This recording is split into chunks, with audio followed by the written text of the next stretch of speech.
Oi, pessoal, tudo bom com vocês? Aqui é a Daniele. E no último vídeo eu não consegui explicar quase nada, tanto por causa do barulho de fora da rua, também aqui dentro de casa, mas foi muito rápido, só para falar que meu visto tinha sido aprovado.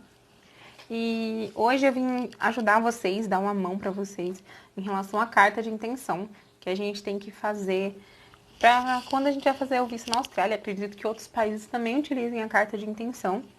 E eu acho que é uma das coisas mais difíceis que a gente faz nesse processo de visto. Porque é uma coisa que, igual o visto americano, a gente tem que ir lá pessoalmente, né? A gente tem que ir lá em São Paulo, em algum estado, e fazer entrevista. E eu particularmente, eu acho a entrevista bem mais fácil. Por quê? Porque a entrevista você consegue mostrar a sua cara ali lavada. Tipo, nossa, eu quero muito ir, ou eu quero ir mentindo, falando que vai pra Disney, alguma coisa assim. Mas, tipo, a carta, lá você consegue expressar o que, né, pelo rosto. Agora, expressar em palavras, em cartas, eu acho que é muito difícil. A pessoa, você tem que convencer através de escrita que você é uma pessoa decente, que você quer realmente estudar, sabe? Então, pra mim, isso foi muito difícil, pra mim isso foi bem complicado. E eu vim dar umas dicas pra vocês, pelo menos o que me ajudou, porque eu vi que tem pouquíssimo vídeo, mas muito pouco vídeo. Pouquíssimo vídeo em relação à carta de intenção, principalmente em relação à Austrália. Eu acho que se eu achei 2 vídeos foi muito na época que eu tava procurando. E agora que meu visto foi aprovado, eu posso dar dicas porque acredito que foi isso que tem me ajudado. Bom, a parte boa, quando eu dei entrada no visto, eu recebi uma papelada de documento pra, né, pra fazer um monte de coisa, um monte de documento pra enviar. E eu recebi preencher tudo. Só que, assim, a carta é o pior. A carta é assim, igual eu falei, você tem que expressar tudo que você quer em palavras. Só que ao mesmo tempo que você tem que expressar tudo que você quer fazer, você não pode enrolar, entendeu? Você tem que ser direto e reto e convincente. Então vamos lá. Eu fiz várias cartas, tá? O rapaz que tava tomando conta do meu visto, ele corrigiu minhas cartas várias vezes, é o Tom. É uma pessoa aí que falando assim, eu acho que nem, né? Mas ele cuidou muito do meu visto, ele corrigiu minha carta várias vezes. É uma coisa assim, ao mesmo tempo que é frustrante, eu ficava assim, não, ainda bem que ele tá corrigindo, porque se for negado, eu infarto. Então, assim, primeira dica, não enrole. Pelo amor de Deus, não enrole. E seja o mais sincero possível. O mais sincero que você conseguir ser, você tem que ser, tá bom? Porque não adianta você tentar inventar mentira, não adianta você tentar falar que quando você voltar, você vai ter um emprego aqui à vista, ou que, ai, não sei, seu sonho é ser engenheiro, sendo que ninguém gosta de engenharia, sabe? Então, tipo assim, seja o mais sincero possível, porque eu acredito que se for pra ser, será, mentindo ou não, entendeu? Então, assim, seja o mais breve possível. Não minta, seja breve e pronto. Segunda dica, deixa claro as suas reais intenções. Como assim, Daniele? Exemplo, eu já fiz logística. E eu amo logística? Não amo logística. Só que ali, no contexto da história, faz sentido eu querer aprender inglês pra fazer o intercâmbio. Então, deixa bem claro, ó, eu fiz logística, tá? No meu caso, eu fiz logística, o inglês é muito importante na área de logística e eu preciso do inglês, do intercâmbio, vai ser de real, né?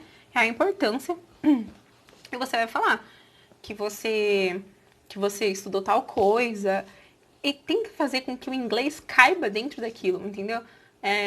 Por que é importante para você agora fazer o inglês? Então tenta fazer com que ele fique bom dentro desse contexto, ok? Depois você vai falar do seu histórico profissional, que é uma das coisas muito importantes também. Tá, do que você trabalha, do que você trabalhou, sabe? Eu acho que a formação... Desculpa, o barulho da moto. A formação acadêmica, ela chega a ser até mais importante que isso. Porém, a profissional também é muito importante, porque vai ver onde você trabalhou. Tipo, no meu caso, acredito que também me ajudou bastante, porque como eu sou nova ainda, eu já recebia um salário bom de trabalhar numa empresa boa. Só que pra mim não era o suficiente, sabe? Eu tinha que... Pra mim não era o suficiente, então eu queria aprender mais. E tipo assim, eu não tinha nenhum motivo pra abrir mão de tudo aqui no Brasil, só pelo conhecimento mesmo de estudar. E eu falei pra eles que eu queria muito estudar, eu tinha, né, eu tava trabalhando numa empresa X e que eu queria ter oportunidades maiores, né, não só na área que eu tava trabalhando. Então, tudo bem, aí você já colocou formação, você falou sobre você, né, primeiro parágrafo, você depois falou da sua formação acadêmica, falou do seu histórico profissional. Depois você pode falar também, segunda parte, mas sem enrolação, sabe? Faz parágrafos curtos sobre isso. Se você conseguir expressar em cada parágrafo, não precisa fazer 3 folhas. Porque, gente, eu acho que assim, sim, sim, não, não. Quer, não quer, sabe? Então aí depois você vai falar qual que é a importância do seu idioma depois que você voltar pro Brasil. Porque a imigração quer saber que você vai voltar pro Brasil, certo? Então, assim, quando eu voltar, eu quero entrar em tal área, eu quero começar uma faculdade, com o idioma vai ser mais fácil conseguir um novo emprego. Aí você fala, tipo assim, na sua cidade tem uma empresa muito boa. Na minha cidade tem uma empresa, eu coloquei o nome de uma empresa X. Quando eu voltar, eu quero tentar uma vaga na minha empresa da minha cidade, nessa empresa da minha cidade. Então, tipo assim, cara, vai jogando as cartas, sabe? Como eu tinha feito logística, não sei ainda se quero seguir nessa área, tinha feito logística, coloquei que o nome de uma empresa que eu tinha o desejo de trabalhar quando eu voltasse com o inglês. Então, assim, você vai falando isso. E depois você vai falar, por que você escolheu a Austrália? Eu escolhi a Austrália. Mas, gente, foi uma dica que eu peguei de uma moça na internet, deixa eu falar pra você que eu lembro quem é ela, não lembro. Mas eu acho que, assim, foi uma dica sensacional, porque eu acho que foi a única parte da carta que eu não tive que mexer. Por que eu escolhi a Austrália? Por que eu escolhi Sydney na Austrália? Gente, a Austrália sabe que a Austrália é boa, entendeu? A Austrália sabe que a Austrália é boa. Então não fica lambendo, mas é o melhor país do mundo. Nossa, melhor que os Estados Unidos. Não, você já. Pum, foi por causa disso, foi por causa daquilo. Achei o máximo e pronto. 2 linhas explicou, entendeu? Então, bem direto e reto. Mas não. Direto e reto escolhi a Austrália porque escolhi, entendeu? Seja bem curto e grosso. E depois você vai falar o que te prende ao Brasil. Por que você precisa voltar pro Brasil? Por que você não pode ficar longe da terrinha verde, entendeu? Por que você não consegue ficar longe daqui? Então você vai falar, eu falei casa da minha família, falei que o meu marido tá indo como partner, então eu coloquei assim que ele tinha que voltar por causa da irmãzinha dele pequena, que tem 2 anos. Então, assim, gente, joguem as coisas, entendeu? Coisas, se você tem um terreno, coloca o terreno. Se você tem uma casa, coloca a casa, sabe? Carro não é uma coisa que te prende no Brasil, então esquece carro. Coloca família. Cara, se você tem irmãozinho pequeno, sobrinho pequena, se você ama muito, cara, coloca. Coloca assim, ó. Eu tenho uma sobrinha pequena que acabou de nascer e pra mim é como um filho. E eu não consigo ficar muito tempo longe dele. Então, vai lá e coloca isso, sabe? Eu acredito, não foi o que me falaram, mas por isso que eu vivi esses últimos meses aqui, eu acredito que uma carta de intenção não precisa ter mais que uma folha, entendeu? Eu acho que se for para aprovar, eles vão aprovar com uma folha explicando quem que é você. Não se esqueça que no começo você tem que falar: eu, fulano de tal, solteiro ou casado, idade, solicito o visto, portador do passaporte. Aí você coloca o período que você quer passar, né? O período que você quer ficar na Austrália, o período que você quer o visto, né? Então, assim, tenha respeito nas palavras, né? Você não tá falando com o seu vizinho, tenha respeito nas palavras, porque eu cheguei a ver carta aí de internet, cheguei a ver umas coisas, assim, umas palavras que, cara, você não fala nem com o seu vizinho, sabe? Então, assim, tenham respeito nas palavras, acreditem, né, em tudo que você tá escrevendo. Não fica, mas será que eu ponho isso? Cara, põe o que tem que colocar. Não inventa, não enche, como diz minha mãe, não enche a linguiça, porque não faz sentido nenhum encher a linguiça. Então, assim, faça a carta, depois dá pra alguém ler, aí refaz a carta e manda pro seu agente, sabe? Manda pra pessoa que tá mexendo com o seu visto. Então, assim, ele vai corrigir, vai falar, ó, tá faltando isso, faltando aquilo. Seja breve. Aí e também você tem que traduzir a carta. No total, eu fiz 9 cartas. 5 em português e 4 em inglês. 4 em inglês. Foi difícil pra caramba. Foi difícil, assim, demais. É uma coisa, assim, que te corrói. Você para na frente do computador, assim, aí você fala, o que eu escrevo? Porque você não tem a menor ideia do que escrever. Mas vai fluindo, sabe? Vai fluindo. Igual eu tô te falando, quanto mais sincera você for, mais sincero você for, mais fácil vai ficar. Aí você fez as cartas, você enviou tudo, e aí, show. Aí depois envia, faz tudo, envia pra imigração, eles mandam você fazer o exame.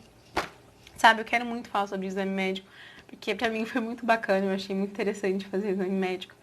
E, gente, a carta parece um bicho de sete cabeças. É difícil? É. Mas, gente, se empenha muito, porque é praticamente o principal, tá bom? Mandou documentação, mandou passaporte, mandou papelada, né? Eu fiz 9 cartas, por quê? Eu esqueci de falar isso. Porque uma foi minha, né? Eu sou a requerente principal. Outra foi do meu marido. Duas foi do meu marido, porque que ele queria ir comigo. Uma porque ele tava deixando só eu estudar, porque ele tá indo como parte, né? Porque ele tá deixando só eu estudar. Uma foi do tio-avô dele, que foi o nosso suporte financeiro, de porque ele tá nos ajudando, liberando a conta dele para nos ajudar. E outra foi ele falando por que ele queria nos ajudar. Então, assim, total 5 cartas em português. E depois foi a tradução, 4 traduções, assim. E outra coisa, gente, eu tive uma benção na minha vida, que foi meu professor de inglês, que me ajudou a traduzir as cartas. E a própria pessoa que mexe com seus vistos, a própria pessoa que mexe com seus vistos, eles auxiliam você, eles dão valores para fazer a tradução das suas cartas. Porém, você pode fazer por fora. Eu fiz os documentos que precisavam ser traduzidos, eu dei para eles fazerem. Gastei em média uns 500 e poucos reais, acho que 520, 550 reais. E as cartas, que eram as nossas pessoais, eu quis fazer junto com o meu professor em aula, assim. Eu paguei uma taxa também pra ele, né? Só quem trabalha de graça, nem relógio trabalha de graça, né? Quanto mais os outros. Mas ele ajudou a gente. Por quê? Porque eu não queria que fosse uma coisa mal feita. Eu queria que a carta em inglês também expressasse bem o que eu queria dizer. Né? Então, por quê? Porque em inglês as palavras mudam muito, né? Como o meu professor diz, o português ele é muito rico, mas o inglês ele é muito pobre. Então, ia ter palavras em português que a tradução em inglês ia ficar um pouco diferente. E eu queria estar ali do lado acompanhando o que queria ser mudado na minha carta em inglês. Então, assim, eu acompanhei o processo de cabo a rabo. Tudo, tudo. Acompanhei muito, fiquei muito em cima. Porque, assim, gente, eu acho que isso não é brincadeira. Você tá abandonando, assim, praticamente sua vida no Brasil pra levar uma vida lá fora. Então, a dica: se concentrem, prestem atenção em cada passo, não façam nada de qualquer jeito, ok?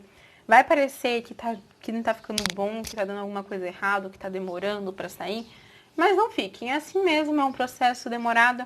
Até que eu fiz ainda muito rápido, porque eu comecei a mexer com esse negócio de intercâmbio, acho que em fevereiro, e eu vou embora agora em novembro, né, dia 11.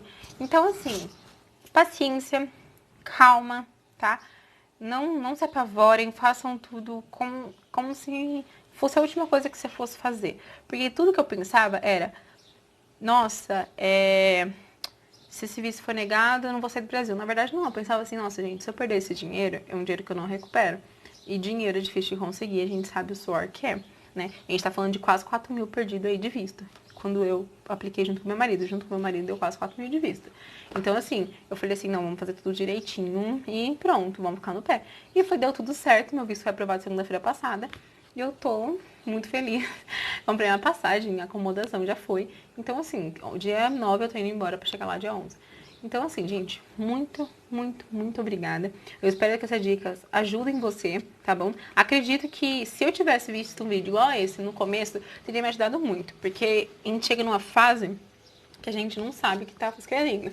Então, assim, eu não tinha visto nenhum vídeo igual. Espero ter ajudado vocês com a carta de intenção, tá bom? Qualquer dúvida, vocês podem me perguntar, ok? Qualquer coisa que vocês queiram saber sobre passagem, sobre agência, sobre passaporte, tudo, documentação a mais que eu tô precisando, dinheiro, valor, vocês podem me perguntar que eu vou falar pra vocês, ok? Gente, muito obrigada. Muito obrigada pela atenção. Qualquer dúvida, eu tô aqui, tá bom? Vou deixar meu e-mail abaixo, se caso precisar, vocês podem mandar e-mail, ok? Obrigada.